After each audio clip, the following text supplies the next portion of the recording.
It is time for our first call segment on this Friday morning. Andrew Pyle is with us this hour, and he's taking your questions on North American stocks. And let's get to the phone lines, Andrew. We'll take a call from Bill in Bowmanville, Ontario. Hi, Bill. Hi. Thank you for taking my call. I'd like Mr. Pyle's thoughts on Ferrari, and does he see good things in the future for it? Thank you.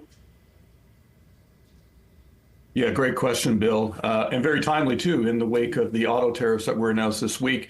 And if you take a look, John, at the scale of companies that have been mostly impacted, we look at these European companies like Ferrari as having probably a bigger impact than probably some other companies. I mean, Ferrari stock has really taken a beating. I think we're seeing a little bit of a bounce this morning. I would probably say I would wait till we get out of whatever we're in, Bill, with respect to tariffs, especially on autos. I mean, Ferrari's got some great products. They've got hybrids now coming out. So I think the company itself is good.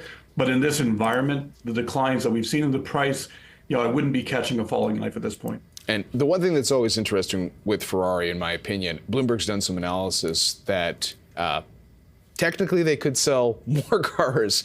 They choose to sell a certain amount of product, and that gives them quite a per vehicle profit advantage from some of the other luxury players, but I get your point on the uncertainty right now. Let's go back to the phone lines. John is in Montreal. Hi, John.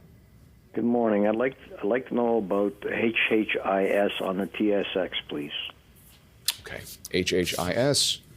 Yeah, so good question. Mm-hmm.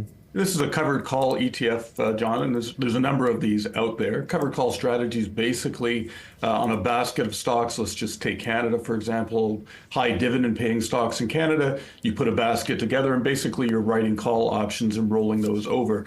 And the intent of this is really to boost the dividend yield or boost the income that we can get off that basket of companies.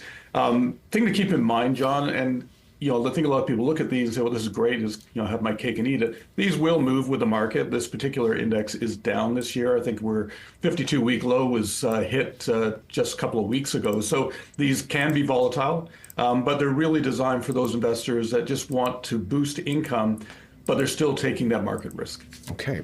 Dennis is joining us on the phone lines. He's in Pembroke, Ontario. Hi, Dennis. Hi, how are you? Doing well. What's your question this morning? I was just wondering, with gold, I could see that it's rising on a pretty good scale, and I was wondering if is it better to have gold stocks, or is it better to have hands-on gold? All right, thanks for the question. Yeah, that's a great question. It comes up time and time again, John. And, my personal opinion on this, and it's just my opinion, I would prefer just to have the commodity.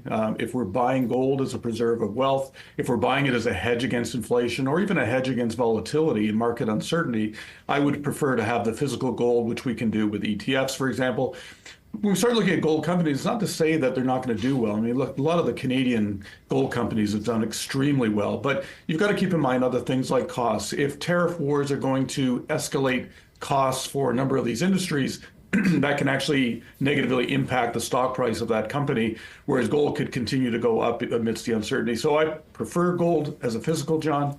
But again, a lot of the Canadian companies have done well this year. I just wanted to bounce something off you. Greg Taylor of Purpose was with us yesterday, and he was making a note of some of the historical relationships between gold and bank stocks and financial stocks, and was actually making the case for as much excitement as there's been for gold. And I should remind the audience, like Goldman Sachs this week said they think gold could get to $3,300 an ounce by the end of this year, but that rotating into lesser loved areas like financials, at least for him, was something he's thinking about right now.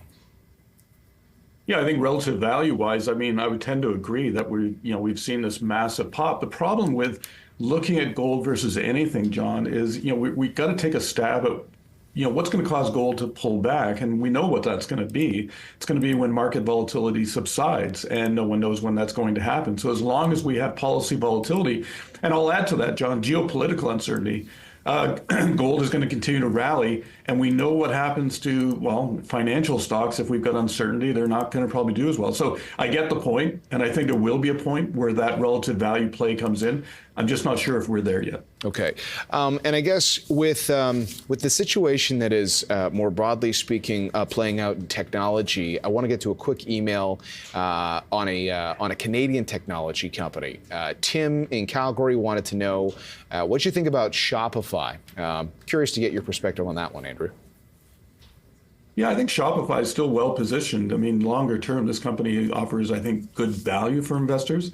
I think we see continued growth in this company as we migrate more and more into an online environment. I don't think that trend is going to buckle. Having said all that, I mean, again, Shopify is going to be dependent on macro fundamentals like how much are consumers spending, how much businesses are able or willing to put into systems. So that will have an impact. It will be a headwind. But I think if we're looking at this from a longer term point of view, John, which most of our viewers do, the company's probably on good grounds right now. Okay. Well, we're always on good ground when we have you stopping by, Andrew. So we have to say thanks so much for making some time at this uncertain time in the markets. It's great to have you with us. Thanks as always for your time. Great to be here, John. All right, Andrew Pyle of CIBC Wood Gundy joining us. By the way, thank you so much for all of your questions in our first call segment this morning. It's always great to get your perspectives on what you're watching. We are watching an unsettled market with the latest economic data in both Canada and the United States. When we come back on the Open, we'll break down the latest headlines for you and gear up for the opening bells on this Friday morning. We'll be right back.